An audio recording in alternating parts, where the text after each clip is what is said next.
My name is Emily Williams. I'm 34 years old, and I run a hospitality company that services private events for some of the wealthiest families on the East Coast. 3 years ago, Forbes started tracking my company as one to watch. This year, they were tracking me as the cover. None of that mattered on Christmas Eve, because at 4 in the afternoon, my mother called me the same way she has called me every December 24th since I was 13 years old. Her voice was bright and busy, the voice she uses when she wants something and has already decided the answer is yes. "Emily, honey, we're at 25 people this year. Your father invited the Hendersons last minute, so make sure there's enough of the honey-glazed ham. And can you do that cranberry thing again, the one with the orange zest? People still talk about it from 2 years ago." I stood in my kitchen in my own apartment, the one with the marble island I designed myself, and I looked at my phone for a long moment before I answered. Not because I didn't know what to say, because I already knew exactly what was going to happen that night, and my mother had no idea she was about to find out. I told her I'd be there. I did not tell her anything else. I did not tell her that in 6 hours, a photography team and a writer from Forbes magazine would be pulling into her driveway with a car full of equipment, because a feature on Williams' Table Group had been scheduled for this exact date months earlier, back when I still thought maybe, just maybe, this Christmas would be the one where my family finally asked me a real question about my life, instead of handing me an apron. I want you to sit with that image for a second, because it's going to matter later. A house full of relatives, a dining room set for 25, a kitchen my mother has never once in her life stepped into on a holiday, except to check if I was almost done. And somewhere on the highway, headlights cutting through the dark, a magazine crew driving toward a story none of them saw coming. If you've ever been the one everyone counted on, but nobody actually saw, I want you to comment your city and what time it is where you are right now, because I think you already know exactly where this story is going. And if this is the kind of story that makes you feel something in your chest, do me a favor and subscribe, because what happened in that kitchen changed the way my entire family speaks to me for the rest of their lives. I got in my car around 4:30. I remember the drive because I took the long way, the route that goes past the old strip mall where I worked my first catering shift at 16, carrying trays of stuffed mushrooms for $9 an hour, while my sister was at a sleepover party my mother had spent $200 decorating. I drove past it slowly, the way you drive past a place that built you without ever thanking you for showing up. My hands were steady on the wheel. That surprised me a little, honestly.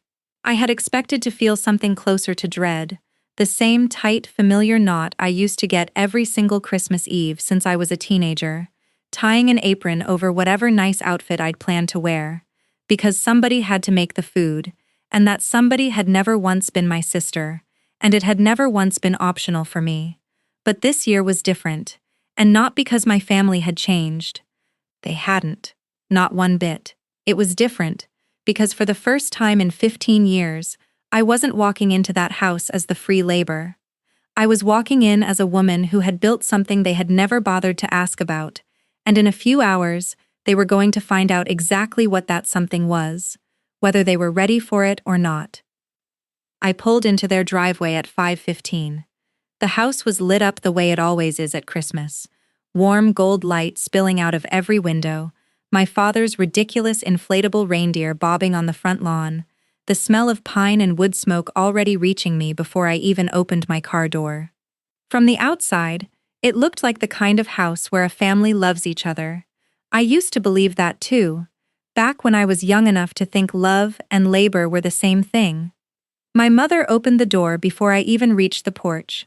She had on her good Christmas sweater, the red one with the little embroidered snowflakes, and her hair was done, and she looked genuinely happy to see me, which is one of the strangest and most confusing parts of growing up the way I did. She was never cruel in the way people picture cruelty. She never screamed at me or called me names. She just never once, in 34 years, looked at me and asked what I wanted for myself. "There you are," she said, pulling me into a hug that smelled like the same perfume from my whole childhood. "The kitchen's already got everything laid out. I figured you'd want to get started early, since we've got 25 tonight. Oh, and your sister's bringing her boyfriend, so make it look nice, would you? You know how she gets. I stood in that doorway for 1 second longer than I needed to. Behind her, through the hallway, I could see the dining table already set with the good china, place cards written in my mother's careful cursive at every single seat. 25 names. I did not need to walk over and check, but I already knew mine wouldn't be among them, because it never had been. There was no card for Emily. There never needed to be one. Everyone always knew exactly where I'd be. I smiled at my mother the way I've smiled at her my whole life, warm enough that she'd never suspect a thing, and I told her I'd go get changed. What I did not tell her was that I wasn't changing into anything that belonged in a kitchen, and I did not tell her that somewhere out on the highway, less than an hour away now, a black SUV with a Forbes magazine parking placard on the dashboard was already following the directions I'd sent them 3 days earlier, headed straight for her front door.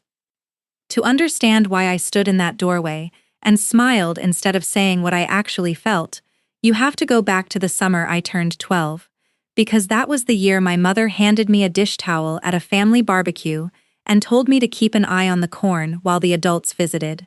I remember thinking it was strange, being pulled away from the other kids my age to stand over a grill, but I did it because that's what you do when you're 12, and your mother asks you for something. I didn't know yet that this was the beginning of a pattern that would define the next 15 years of my life. My sister Grace is 2 years younger than me, and from the moment she was born, my parents talked about her like she was made of something rare. She was the pretty one, the charming one, the one who could walk into a room and make every adult melt just by smiling at them the right way. I was the practical one. That's the word my mother used. Practical, like it was a compliment, though even as a kid I understood it meant something closer to useful. Grace got piano lessons and dance recitals, and a closet full of dresses my mother picked out herself. I got put in charge of setting the table by age 9, and by 13, I was doing most of the actual cooking for family gatherings, because somewhere along the way, without anyone ever officially deciding it out loud, I had become the one who ran the kitchen. I want to be fair here, because I've thought about this a lot over the years, and I don't think my parents woke up one day and decided to make me their unpaid help. It happened slowly, the way most things like this do. My mother worked long hours at her office job, and cooking exhausted her, and I turned out to be good at it. Better than good, actually. And so it just became mine. Every holiday, every birthday party, every Sunday dinner when relatives came through town, the kitchen became my post, and nobody ever asked if I wanted to be there. They just assumed I would be the same way you assume the sun will come up. The kitchen was where I belonged, and nowhere else was. That's the sentence I used to whisper to myself in my head during those years, not with bitterness exactly, more like a kid trying to make sense of her own life, by giving it a shape she could live inside. If the kitchen were mine, then at least I would have something. At least I was needed for something, even if nobody ever said thank you. Even if nobody ever once asked what I actually wanted to be doing with my Saturday. I remember my 15th birthday clearly, because it fell 3 days before Christmas that year, and my mother mentioned once, almost as an afterthought, that we could maybe do something small for it after the holiday chaos calmed down. We never did. Grace's birthday is in June, and every single year of my childhood, her birthday got a party with a rented bounce house and a guest list of 20 kids and a cake from the good bakery downtown. My birthday got absorbed into Christmas prep, folded into the noise of the season, until eventually, I stopped mentioning it myself, because it was easier than watching my mother's face go blank while she tried to remember if she'd bought me anything at all. There's a particular memory that still sits somewhere behind my ribs, even now, all these years later. I was 16, and my Aunt Carol had come to stay for the holidays, and at dinner she looked around the table at all the food I'd spent 6 hours preparing and said, "Isn't it wonderful that Emily's so domestic?"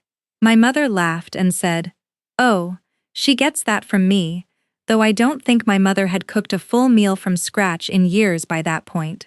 Grace, sitting across from me in a dress she'd begged for and gotten 2 weeks earlier, rolled her eyes and said, "Thank God somebody in this family can cook, because it's definitely not going to be me." Everyone laughed. I laughed too, because that's what you do. You laugh along with the joke that's quietly telling you your only value in this house is the work of your hands. If you've ever sat at a family table and realized the compliments people were giving you were actually just describing your usefulness, drop the word "same" in the comments right now, because I promise you're not the only one who's carried that particular ache. My father was gentler than my mother in some ways, quieter, but his silence was its own kind of message. He never once, not one single time in my entire childhood, told me to put the apron down and go be a kid. He'd come into the kitchen, kiss the top of my head, say something like, "Don't know what we'd do without you," and then walk back out to the living room, where Grace was showing off some new outfit, or telling a story that had everyone leaning in. I used to stand there with flour on my hands and listen to the laughter coming from the other room and think, someday I'm going to build something so big they can't ignore it. I didn't know yet what that something would be. I just knew I wasn't going to spend the rest of my life standing over somebody else's stove waiting to be seen.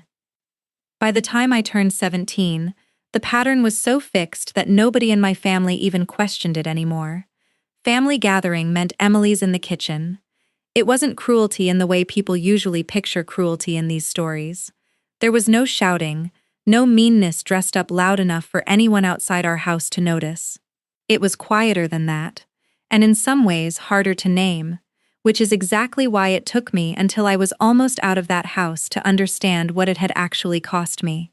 I had learned, cell by cell, that love in my family came with an apron string attached, and that the surest way to be needed was to disappear into usefulness and never once ask for anything back.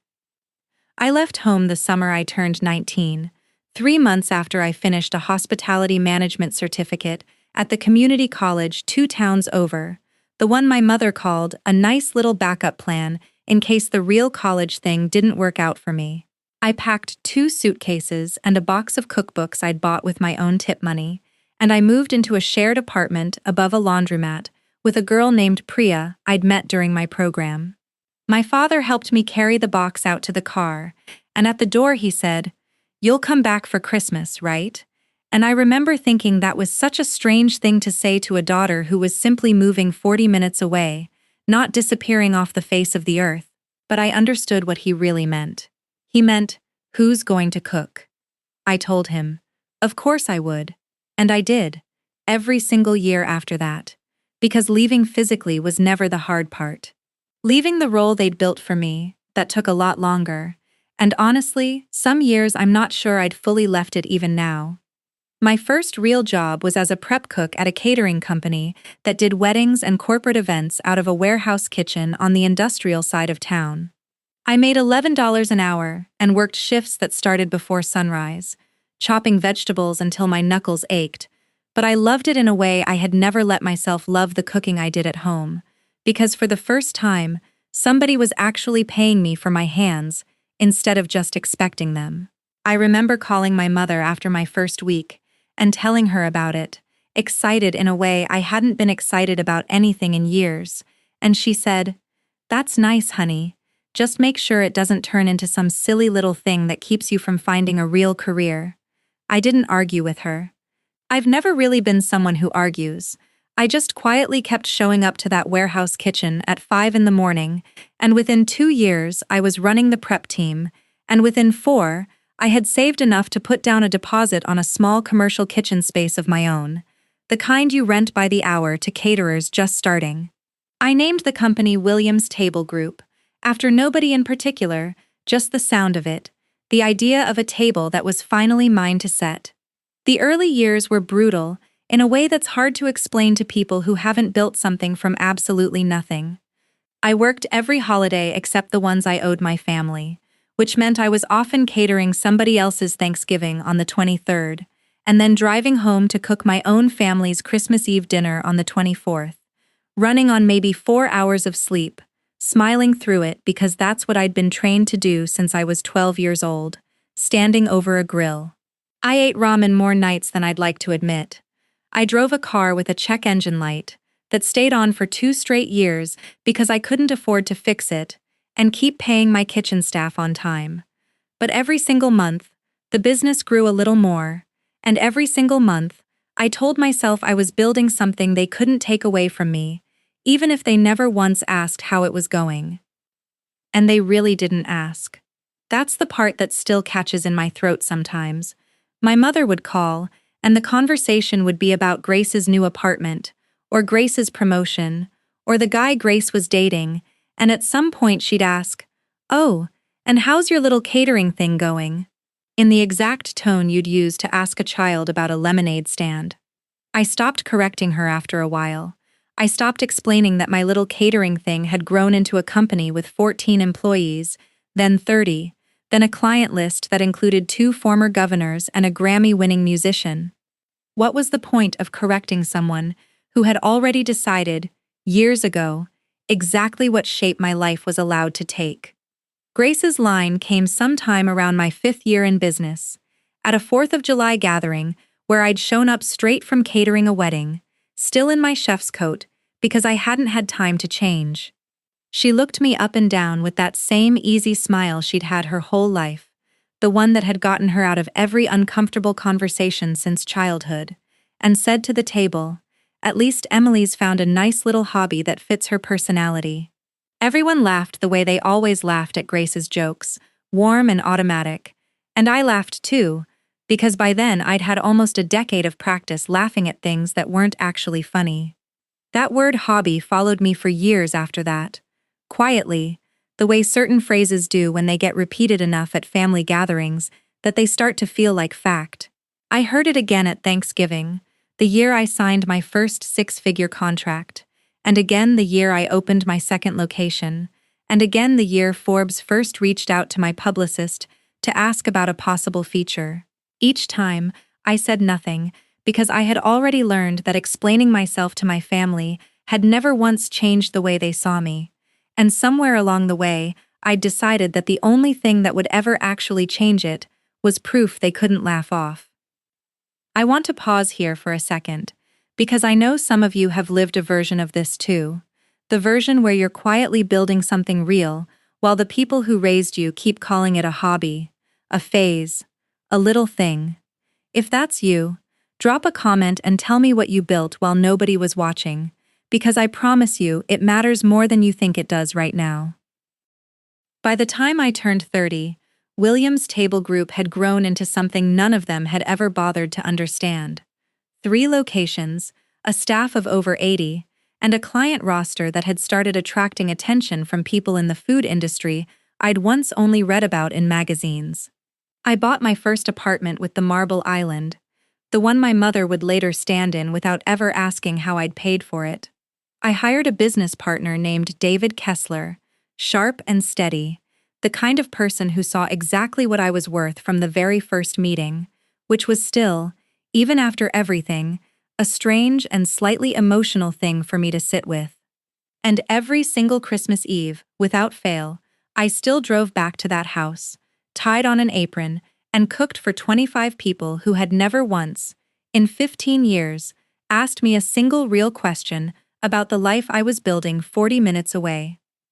The call that started this particular Christmas came on December 1st, 3 weeks before the holiday itself, which was already a little unusual, because my mother's requests for Christmas Eve cooking duty normally arrived sometime in the second week of December, almost like a formality she'd remember to take care of once the tree was up. This year she called early, and when I picked up, I could hear the particular brightness in her voice that always meant she wanted something bigger than usual. "Emily, honey, so I've been thinking about the guest list," she said, and I could hear her flipping through what sounded like an actual notebook on the other end. "We're going to be at 25 this year. Your father's cousin from Ohio is coming with her whole family, and I invited the Hendersons because your father's been trying to get closer with Bill for the promotion, and obviously Grace and her boyfriend Marcus will be there, so I need you to think bigger this year. Maybe do that beef Wellington you did for the Petersons' wedding last spring." I saw a picture of it online. It looked stunning. I stood in my office at Williams' table group when she said this, looking out over the open kitchen floor, where my staff was prepping for a corporate event happening that same week, and I remember feeling something settle into place in my chest that wasn't quite anger, more like a very old, very familiar kind of tiredness. She had seen a photo of a dish I'd created for a client wedding that cost $40,000 to cater, and instead of asking me anything about that wedding, or that client, or the company behind it, she had simply filed it away as a recipe she wanted for free. I told her I'd take care of it. I always told her I'd take care of it, because 15 years of practice had taught me that saying anything else led to a longer, more exhausting conversation than simply agreeing and hanging up the phone. But something in me that day was different, and I think it was because earlier that same morning, before her call even came in, I had been on the phone with my publicist, Renata, going over the final details for a feature that had been in the works for almost 4 months. A senior writer from Forbes was finishing a piece on women who'd built hospitality empires from nothing, and Williams' Table Group had made the shortlist, along with a photography team scheduled to capture what the magazine called an intimate, real look at my life outside the business. Renata had asked me, almost as a joke, if there was somewhere warm and personal they could shoot some of it, somewhere that felt like home instead of a boardroom, and without really thinking it through, I had told her about my parents' house, the one with the big dining room and the fireplace, and 15 years of my own cooking behind every holiday photo on their mantle. I want to be honest with you, because this whole story only makes sense if I am. When I gave Renata that address, I told myself it was simply the most photogenic option, the coziest backdrop for a Christmas Eve feature. But some part of me, a part I hadn't fully admitted to myself yet, knew exactly what I was setting in motion. I knew that for the first time in my entire life, my family was finally going to see me the way the rest of the world already did, whether they were ready for it or not. The mockery came 2 weeks later, at a small pre-Christmas gathering my mother threw for a few of her friends from church, the kind of afternoon get-together with coffee and store-bought cookies, where Grace and I both happened to be visiting at the same time. Someone asked Grace what she was up to these days, and she launched into a full update about her new role at the marketing firm downtown, the promotion she'd just gotten, the trip to Cabo she and Marcus were planning for New Year's. Then that same someone turned to me, almost as an afterthought, and asked what I'd been up to. "Oh, Emily's still doing her little catering thing," Grace said before I could even answer, laughing lightly, the way you'd talk about a sibling's phase from high school. "She's really dedicated to it, though. I don't know how she does the same thing every single Christmas without getting bored with it." I looked at her across that living room, at the easy confidence she'd carried her entire life, the same confidence she'd been handed at birth, simply because she was the daughter my parents had decided to invest in, and I felt something inside me that I can only describe as very, very calm. Not angry, calm, because in that exact moment, sitting on my mother's couch with a cup of coffee going cold in my hands, I already knew what was going to happen on December 24th, and Grace, sweet, careless Grace, had absolutely no idea. I didn't correct her that day.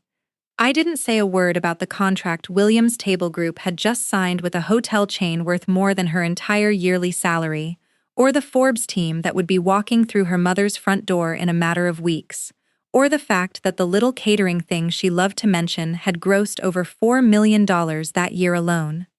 I just smiled, the way I've smiled my whole life at things that weren't funny, and I let her keep talking, because some battles you don't win by arguing. Some battles you win by simply letting the truth arrive on its own schedule, dressed in whatever it wants to wear, whenever it decides to finally walk through the door. That night, driving home, I called Renata and confirmed the date one more time. Christmas Eve, 6:30 in the evening, my parents' house, full crew. She asked me again if I was sure that was the location I wanted, and I told her yes, more sure than I'd been about almost anything in years. Because if my family was going to keep handing me an apron every single Christmas without ever once asking what I actually wanted for myself, Then this year, I decided, they were finally going to find out exactly who had been standing in that kitchen the whole time. What my family didn't know, and what I hadn't told a single one of them, was just how far Williams' Table Group had actually come over the past 3 years. It wasn't just the beef Wellington photo my mother had seen online. It wasn't just the 4 locations, though we'd opened a third, and a fourth that year alone, one in the city and one out near the coast, where we'd started catering destination weddings for clients who flew in from 3 states away just to book us. What none of them knew was that 6 months earlier, David and I had quietly begun negotiations with a private equity group that wanted to acquire a minority stake in the company, the kind of deal that would let us expand into a full events and hospitality brand nationally, and that the paperwork for that deal was scheduled to close in the second week of January, right after the holidays, right after the Forbes piece would already be out in the world. David had been the one to sit me down in my office that October and tell me, in that steady, unbothered way of his, that the deal on the table was worth more than either of us had dared to project 2 years earlier. He'd slid a printout across my desk with a number on it that made me set my coffee cup down very carefully, because my hand had actually started to shake a little. I remember staring at that number and thinking about the girl who used to chop vegetables at 5 in the morning for $11 an hour, and I remember thinking about my mother's voice on the phone saying, "That's nice, honey. Just make sure it doesn't turn into some silly little thing," and I remember laughing out loud, alone in my office, for reasons that had nothing to do with anything being funny. Renata had reached out to Forbes back in September, after a smaller trade publication piece on me had gotten picked up and shared more widely than any of us expected, and by October, a senior writer named Patricia Alvarez had called to say the magazine wanted to run a full feature, potentially as a cover story for their annual list of women reshaping the hospitality industry. I remember sitting across from Patricia during our first real interview, in a quiet corner of my flagship location, and she asked me a question that stopped me for a moment longer than I expected. She asked, "What does your family think about everything you've built?" I remember the pause that followed, long enough that she actually looked up from her notes, and I told her, as honestly as I could manage, that my family had never really asked. That answer apparently stuck with her, because a few weeks later, when we were finalizing details for the photo shoot, she asked if there was a way to show that part of the story too, the quieter part, the part about where I'd come from and who I still cooked for every single December, even now. I didn't fully explain the whole history to her, not the aprons or the birthday that got folded into Christmas prep, or the years of standing over a stove listening to laughter coming from another room. I just told her that my family still expected me to cook every Christmas Eve, and that if she wanted to see the real, full picture of who I was, that dinner would probably tell her more than any boardroom ever could.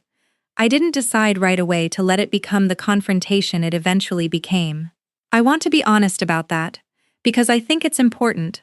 For a while, my plan was simply to let the crew come, document the evening quietly, maybe get a few candid shots of the house and the dinner, and my family, and let the story speak for itself in print, weeks later, safely from a distance, where I wouldn't have to watch anyone's face change in real time. It was Renata, actually, who pushed back gently on that plan, sometime in early December, over coffee at my office. "She's going to hand you an apron the second you walk in that door," Renata said, stirring her coffee, not even looking up. "And you're going to put it on, because that's what you've done every single year of your entire adult life. Emily, I've watched you build one of the fastest-growing hospitality companies in the country, and I've also watched you disappear into that role every December like none of it ever happened. Are you going to let that happen again this year, with cameras in the room?" I didn't answer her right away. I sat there with my own coffee going cold, thinking about Grace's laugh at that pre-Christmas gathering, thinking about the phrase, "little catering thing," rolling around in my head for what felt like the 1,000th time, and I thought about a girl standing over a grill at 12 years old, waiting for someone to ask her what she wanted instead of what she was good at. And somewhere in that silence, sitting across from Renata, I made a decision I hadn't fully let myself make until that exact moment. This year, I told her. The kitchen is going to be empty when they walk in, and they're going to have to figure out why. If you've ever had to plan the exact moment you'd finally stop making yourself small for people who never once made room for you, I want you to comment the word ready, because that is exactly what this felt like. The quiet, steady kind of ready that doesn't need to shout to be real. I called Patricia that same week and confirmed everything: the date, the time, the address, and I told her one more thing I hadn't planned on saying out loud until that exact phone call. I told her that when she and her team walked through that door on Christmas Eve, they weren't just going to be photographing a successful woman's family holiday. They were going to be walking into the exact room where that successful woman had spent 15 years being told, without a single word ever needing to be said out loud, that her only real value was in what her hands could make disappear into other people's mouths, and that this year, for the first time, that room was finally going to see her clearly. I went upstairs to the guest room that used to be mine and changed out of my traveling clothes into the dress I'd brought in a garment bag, a deep emerald green that David's wife had helped me pick out 2 weeks earlier, telling me I needed to look like exactly who I was, not who my family had decided I should be. I did my own makeup carefully, the way I would for a real event, because that's exactly what this was, whether my mother understood that yet or not. When I came back downstairs at 5:45, my mother was already elbow-deep in the refrigerator, pulling out trays of raw ingredients she'd bought that morning, and she looked up at me with an expression that shifted from confusion to mild irritation in about 2 seconds flat. "Emily, why are you dressed like that?" she said, not unkindly, just genuinely puzzled, the way you'd ask someone why they'd worn heels to mow the lawn. "You've got maybe 40 minutes before people start showing up. The ham needs at least an hour and a half. We're already behind." I set my purse down on the kitchen counter, the same counter where I'd rolled out pie dough for a decade and a half, and I looked at her, really looked at her, and I told her, calmly, that I wasn't going to be cooking tonight. She actually laughed at first, a short, surprised sound, like I'd made a joke she was waiting for the punchline to. When I didn't say anything else, when I just stood there in my emerald dress with my hands folded in front of me, her face changed slowly, the confusion hardening into something closer to disbelief. "What do you mean you're not cooking?" she said, her voice climbing just slightly. "Emily, I have 25 people coming to this house in less than an hour. What am I supposed to tell everyone? What is your father supposed to say to the Hendersons?" I told her, gently, that she could tell everyone whatever she wanted, but that I wasn't putting on an apron tonight, and that I had actually invited a few people of my own to join us for dinner. People I thought the family should meet.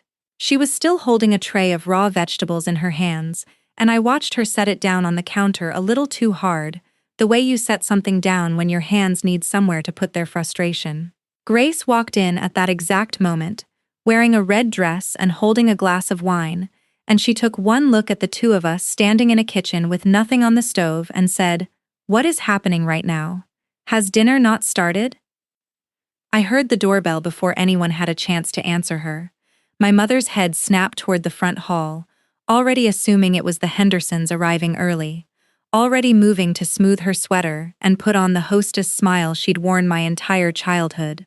I walked past her, calmly, and opened the door myself, and standing on the porch, exactly on time, exactly as we'd planned, was Patricia Alvarez with a small notebook in her hand, and behind her, 2 photographers already adjusting camera straps over their shoulders, the porch light catching the Forbes press badge clipped to Patricia's coat.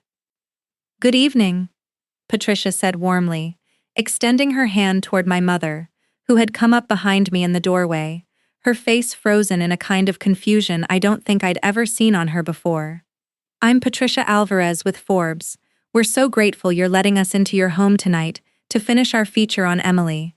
She's honestly one of the most remarkable founders I've profiled in years." I watched my mother's mouth open and then close without a single word coming out. Behind her, I heard Grace's wine glass make a small, sharp clink against the counter as she set it down too fast, her feet already carrying her toward the front hall to see what was happening.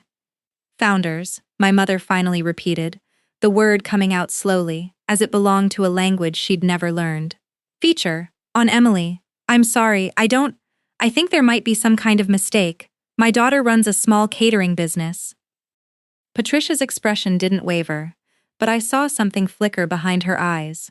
The quiet professional recognition of a story that had just gotten a great deal more interesting. Small catering business, she repeated gently, glancing at me for half a second before turning back to my mother. Ma'am, Williams Table Group did just over $4 million in revenue last year, and Emily is closing a national expansion deal with a major private equity firm in 3 weeks. We're running her on our cover in February. She's one of the fastest-growing hospitality founders in the country. The kitchen behind us had gone completely silent, the kind of silence that has weight to it, and I turned to see Grace standing frozen in the doorway between the front hall and the kitchen, her wine glass still in her hand, her mouth slightly open, the word hobby hanging somewhere in the air between us, even though nobody had said it out loud in years.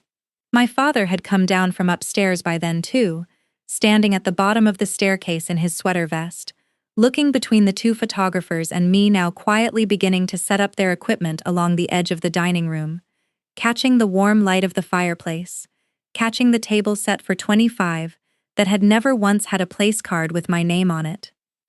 My mother turned back to me slowly, and for the first time in as long as I could remember, I watched her search my face for something she'd never once bothered to look for before, some clue as to who I actually was, standing there in a green dress with a magazine crew behind me and an empty kitchen at my back. Emily, she said quietly, her voice smaller now than it had been in years. Is this real? And I looked at her, calm and steady, the way I'd learned to be calm and steady after 15 years of standing over a stove waiting for someone in that house to finally ask me a real question, and I told her, "Yes, Mom, this is real. This has been real for a very long time. You just never asked." The next 20 minutes unfolded in a way I never could have scripted, even though in some sense I had been quietly writing this exact evening in my head for years.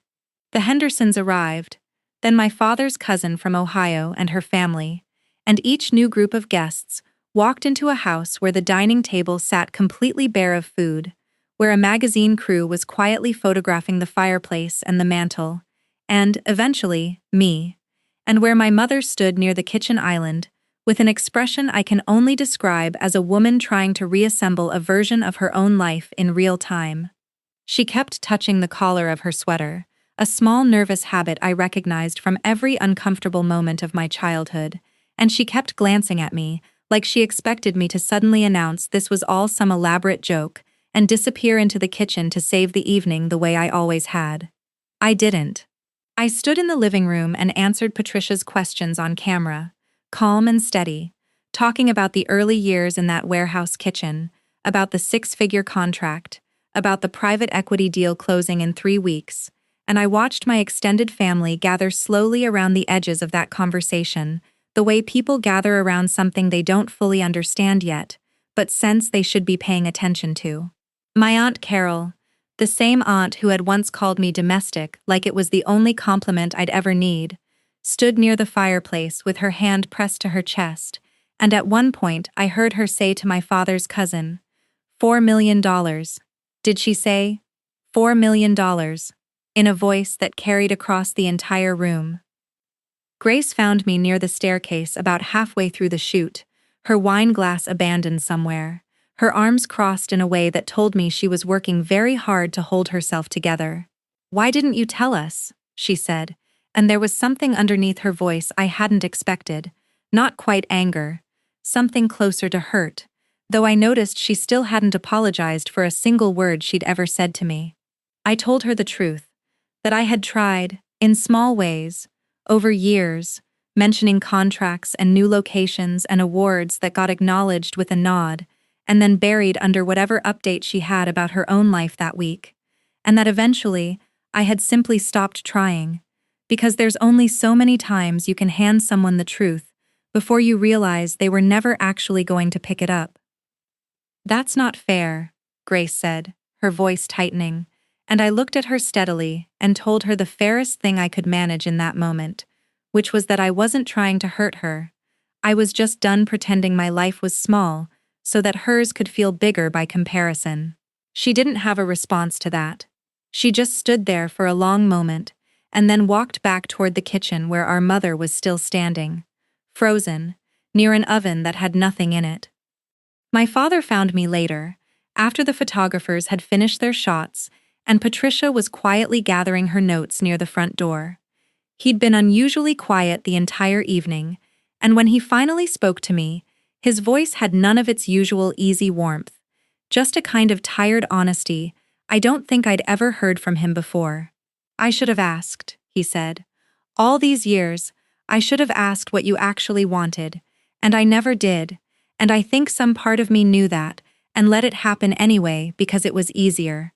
I looked at my father, this man who used to kiss the top of my head and walk back to the living room without a second thought, and for the first time I saw something like real regret sitting behind his eyes, and I told him, quietly, that I appreciated him saying that, but that saying it now, in front of a magazine crew, wasn't the same as saying it 15 years ago, when it actually would have changed something.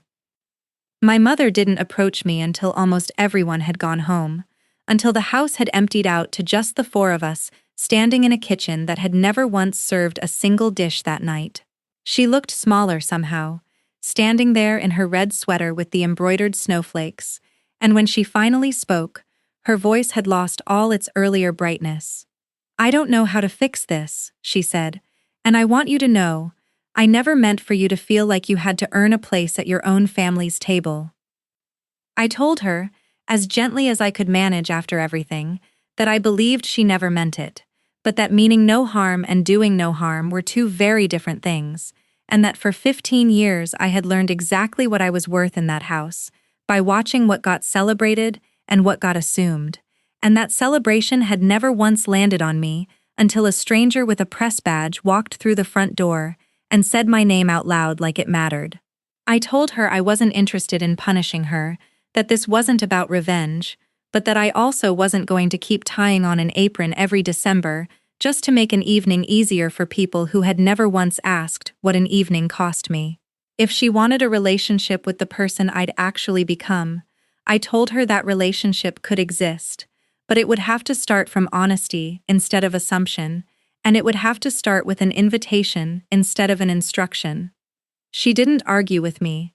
She just nodded, slowly, tears standing in her eyes in a way I don't think I'd ever seen before, not once in my entire childhood, and for the first time in 15 years, I left that house on Christmas Eve without a single dish to my name, and without a single regret either. The Forbes feature ran on the February cover exactly as Patricia had promised, and the photo they chose wasn't one from the boardroom, or the flagship kitchen, or any of the polished corporate shots we'd taken over the previous months. It was a photo from that Christmas Eve, me standing in front of my parents' fireplace in that emerald dress, calm and steady, with the headline reading something about women who built empires nobody was watching. My mother texted me a photo of the magazine sitting on their coffee table the day it came out, no caption, just the picture, and I understood that as the closest thing to an apology she knew how to send. The weeks after that Christmas were quiet in a way our family had never really been quiet before.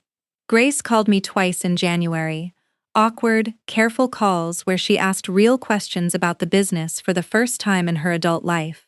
What David actually did, how the equity deal worked, whether I'd ever thought about opening a location near her. I answered her honestly, and I noticed she listened in a way she never had before, without a joke waiting on the other end of her attention, without the easy dismissal that used to come the second the conversation turned toward me instead of her. I don't think we've fully repaired what 15 years built between us, and I'm not sure a magazine cover fixes something that old, but I think for the first time, she's actually trying, and I've decided that trying is worth meeting halfway, even if it took a stranger with a camera to make her start. My father called every Sunday after that, small conversations at first, about nothing in particular, the weather, a game he'd watched. But slowly those calls turned into something realer, him asking about the business, actually listening to the answers, remembering details the following week that told me he'd genuinely been paying attention. I think my father spent 15 years being a comfortable bystander in his own house, letting patterns run because disrupting them felt harder than living inside them, and I think that Christmas Eve finally cost him something he'd been avoiding paying for a very long time. I don't think he'll ever be a man who says the big, difficult things easily, but I've started to notice the small ones, the way he asks now instead of assumes, and for me, after everything, that's enough to build something new on. My mother is the one who's changed the least, if I'm honest, though not because she hasn't tried. Old patterns run deep, and some habits of 34 years don't dissolve just because the truth finally walked through the front door on a Christmas Eve with a press badge clipped to her coat. She still occasionally slips, still asks if I can bring something for a family dinner, still forgets sometimes that the daughter she's talking to runs a company with 80 employees and a national expansion closing this quarter. But she catches herself now, more often than not. And last month, for the first time in my entire adult life, she asked me what I wanted for my own birthday, instead of simply letting it disappear into whatever else was happening that week. It was such a small thing, and it meant more to me than almost anything else that's happened since that Christmas. I want to be honest with you about something, because I think it matters more than the satisfaction of watching my family's faces change in that kitchen. This story was never really about revenge, even though I know that's the word most people would reach for first. It was about the exact moment I stopped being willing to disappear into my own usefulness, just to keep the peace in a house that had never once made room for the whole truth of who I was. I spent 15 years believing that love and labor were the same thing, that the surest way to matter in my own family was to make myself endlessly available and endlessly quiet about everything else I was building on the side. It took building an entire company from nothing, brick by brick, mile by exhausted mile, to finally understand that being needed and being valued were never actually the same thing at all. If there's one thing I hope you take from tonight, it's this. You don't have to burn a family down to finally be seen inside it. Sometimes all it takes is refusing, quietly and completely, to keep making yourself smaller for people who never once bothered to ask how big you'd already become.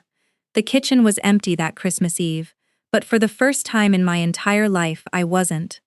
I was standing exactly where I belonged, finally, fully, seen. If this story reminded you of your own family, of your own kitchen, of your own quiet years spent waiting to be asked a real question, I want you to share this with someone who needs to hear it tonight. Tell me in the comments what you built while nobody was watching, because I promise you, it matters more than you've been told. And if you want more stories like this one, make sure you're subscribed, because there are so many more women out there who finally stopped disappearing, and I think you deserve to hear every single one of their stories too.